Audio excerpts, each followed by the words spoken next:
He was walking with his hands in his hoodie, just kind of like head down, and he's like coming towards me, and we're at like maybe 5-10 feet. You know, I noticed him already, but then as we got closer, it kind of some seemed weird, some seemed very odd.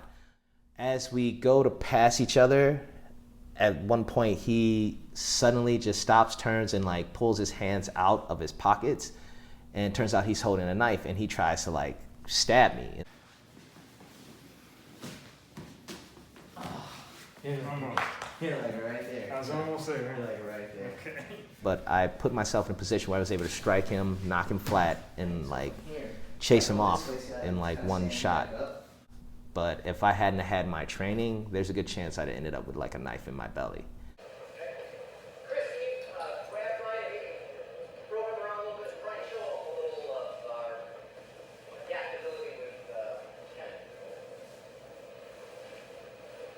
I train as a way to like master my own fear, conquer my own sense of fear, not to succumb to it, but to be able to act in spite of it when the time comes, not to be frozen by it, not to be a victim to it. And that's kind of why I teach, because I feel like nobody should have to feel that way. Everyone should be able to act in spite of their fear instead of being a victim to it. If something's happening to make you feel afraid, you have to really stop and question and analyze why that is, but not get so much caught up in the why something's happening that you ignore what's happening in real time.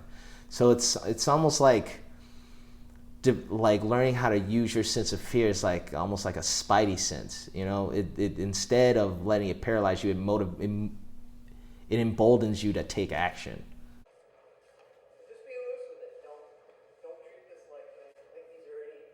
I feel like doing that turns the emotion or the feeling of fear into your greatest asset, into your greatest tool. So now you've taken something that would be a person's greatest weakness, any person, and you found a way to turn that which would be your undoing into not only a source of strength, but your greatest strength.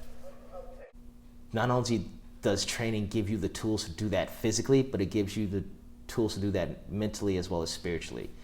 By changing your own perspective, by keeping in tune with your own awareness and who you are, that will impact how you interact with others, and that will impact not only your life, but the lives of those around you. Kris McKinney will stop a gang fight. He's that guy. I've known Kris for, well, since he was about 18 or 19. And he's always been that guy. He's coming home one night, sees this crowd of people, something awful is going on, weaves his way in between them. There's two guys stomping on a third guy who's on the ground. Kris being Kris, jumps in there, gets over the guy who's getting stomped, and this causes the two guys who are doing the stomping to stop because they don't know Kris and they don't really know what to do with him. They stop, throw some words down on this guy getting stomped, and walk away. Kris did exactly what he needed to do. Did those two guys deserve to get beat up? Yeah, sure. But what Kris needed to do in that moment was protect the guy who needed protecting. That's what he needed. That guy could have gotten killed. Like a regular basis, what you might see if you actually come to the dojo and you see us work.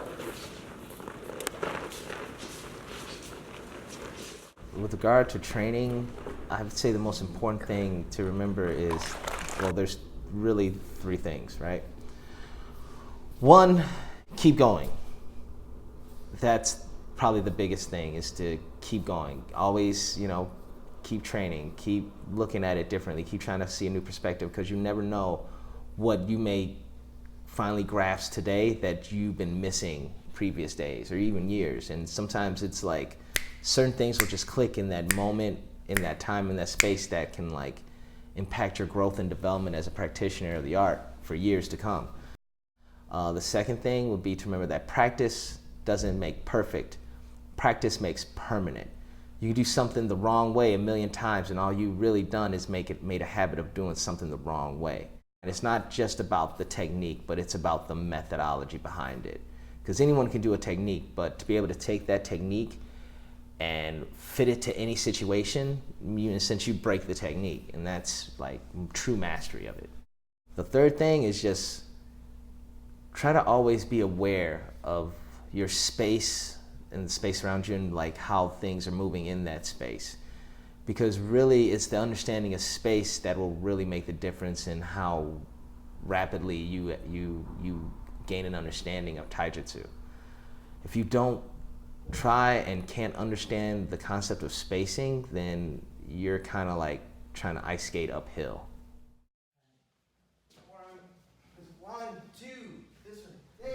Studying taijutsu has been one of the greatest blessings of my life. To develop that type of confidence and self-reliance where to know that not only can you protect yourself, but you can protect the people that you care about who might not be able to.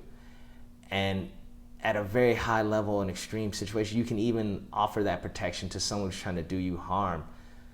That's kind of life-changing.